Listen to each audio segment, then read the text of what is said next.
اليوم غادي نعاود لكم واحدة من أغرب وأشهر قصص الجرائم الحقيقية اللي وقعت في أمريكا واللي بقات لغز لسنوات طويلة وصدمت المجتمع الأمريكي بسبب البشاعة ديالها والتخطيط اللي كان وراها. هذه قصة بوبي جو لونغ، قصة السفاح بوبي جو لونغ اللي روع فلوريدا في الثمانينات. هذه القصة حقيقية وكتكشف الجانب المظلم من نفس البشرية. بوبي تزاد في سنة 1953 في ولاية فيرجينيا. حياته ما كانتش عادية من الأول، كان متعلق بزاف بالأم ديالو، ولكن هاد العلاقة كانت غريبة ومتوترة. الأم ديالو كانت كتمشي وتجي بزاف وكانت كتدخل في علاقات مع الرجال بزاف. هادشي خلى بوبي يكبر هو حاقد على العيالات وفي نفس الوقت محتاج ليهم. فاش كان صغير كان كيعاني من مشكل جسدي، كان عنده نمو زايد في الصدر ديالو بسبب الاضطراب الهرموني، وهذا الشيء خلاه يكون ضحيه للتنمر في المدرسه، وولد عنده عقده نقص كبيره من جهه البنات. في سنه 1974 بوبي دار حادثه سير خطيره بالموتور. هذه الحادثه هي اللي كيعتبروها بزاف ديال المحللين النفسيين انها هي السبب ديالو في الجرائم اللي كان كيدير. اصابه في الدماغ، تعرض لضربه قويه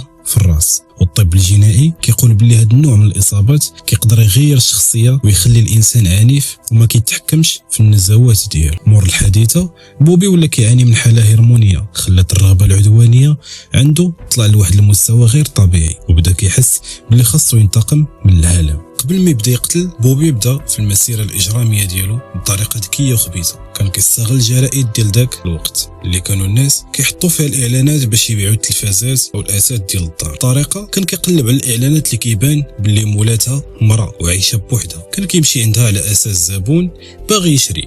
ملي كيدخل الدار وكيتاكد انها بوحدها كيهددها بالسلاح وكيتعدى عليها. بوبي كان كيدير هذا الشيء وهو لابس الليغات وما كيخلي حتى اثار. المثير للدهشه هو انه اعترف من بعد بانه دار هذه العمليه مع اكثر من 50 ضحيه قبل ما يفكر يقتل اول وحده. حسب الاعترافات ديالو بوبي كان كيحس بالقوه ملي كيسيطر على الضحيه، ولكن مع الوقت هذيك القوه ما بقاتش كافيه. بدا كيحس بالخوف ان شي وحده تبلغ عليه وتوصف وجهه للبوليس. في ماي 1984 قرر يقتل اول ضحيه ليه باش يمحي الاثار، ومن ثم اكتشف الذكاء الاجرامي اللي كان عنده انذاك، هو انه كيقدر يتخلص من الجثث بلا ما يتشد، وهذا الشيء اللي عطاه الضوء الخضر باش يولي سفاح طامبا. Like the first time I did it, I couldn't really believe I did it. They've tried to portray me like I was some kind of a creature, right? I was just like everybody else out there. Probably 99.9% of the time I'm as normal as he is or anybody else is. But there's that 1% of the time or whatever that there's some kind of a problem there. بوبي جو لونغ ما تولدش قاتل، ولكن الخلطة ديال الطفولة القاسية، الاضطراب الهرموني والإصابة في الدماغ حولت الشخص كان كيبان عادي، كان مزوج وعنده وليدات لواحد من أبشع المجرمين.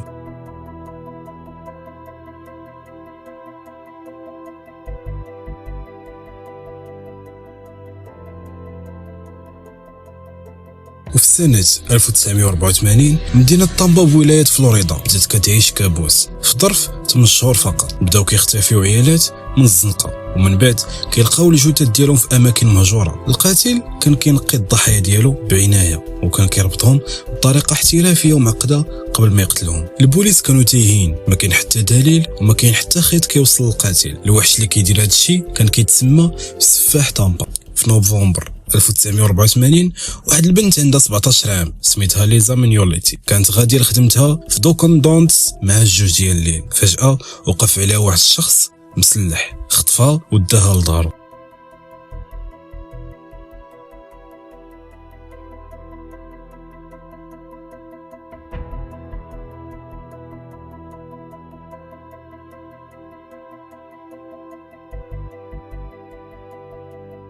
هنا بقات ليزا معاه لمدة 26 ساعة. ليزا كانت ذكية بزاف، رغم الرعب اللي كانت فيه قررت انها تصاحب مع القاتل باش تعيش. بدات كتهضر معاه وكتسمع ليه وخلاتو يثيق فيها. الذكاء ديال ليزا بقات كتحاول تخلي الاثار ديالها في كل بلاصة في الحمام ديالو، البصمات والشعر. الخطة قدرات تقنعو انها ما غاديش تبلغ عليه وانها فهمات علاش هو كيدير هذا الشيء.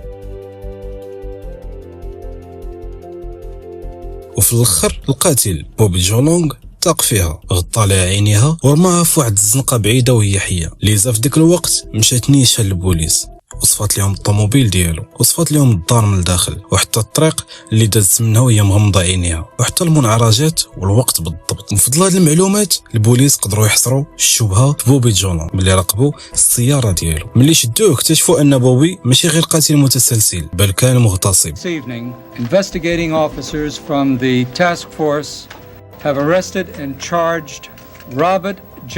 Long, and we have charged him with 9 counts of first-degree murder. القاتل كان نشيط بزاف، كان كيقتل بمعدل وحده كل شهر، وهذا رقم مرعب. عدد الضحايا اعترف بوبي بقتل 10 ديال العيالات في ظرف شهور قليله، والدافع كان كيقول باللي عنده كره دافي للعيالات بسبب علاقته الخايبه مع الام ديالو، وبسبب الحادثه السير تعرض لها اللي بدلت الشخصيه ديالو والاضطراب في الهرمونات.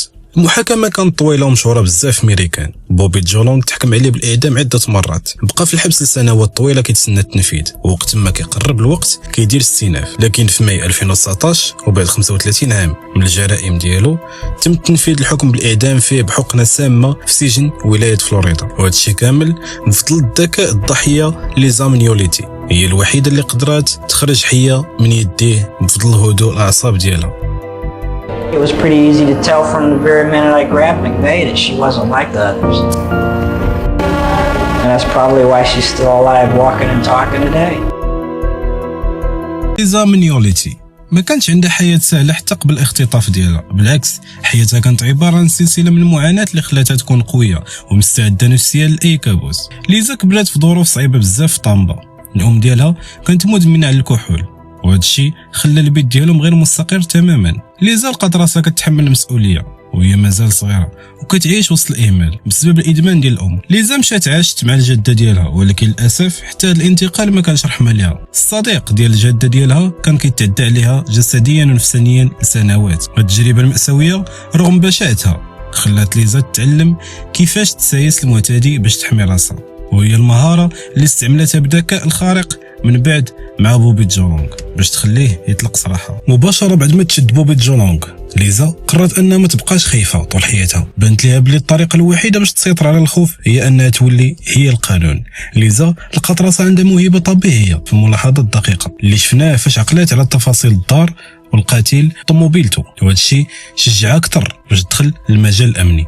خدمات ليزا سنوات طويله كنائبة شريف، تخصصات في التحقيق في جرائم الاعتداء الجنسي والجرائم اللي كتمس الاطفال. القوه ديالها كانت كتقدر تواصل مع الضحايا بطريقه ما كيقدر عليها حتى شي بوليسي اخر، حيت كانت كتقول لهم انا عارفه باش كتحسوا وحاسه بكم حيت حتى انا كنت تما. هذا التعاطف خلاها تخرج معلومات من ضحايا كانوا سادين على راسهم. بعد مسيره حافله دامت لاكثر من 30 سنه في سلك الشرطه، ليزا تقاعدات وهي محترمه بزاف من الزملاء ديالها ومن المجتمع الامريكي، ولات كتعطي محاضرات للبوليس الجداد على كيفاش يتعاملوا مع الضحايا وكيفاش يلاحظوا التفاصيل الدقيقه في مسرح الجريمه.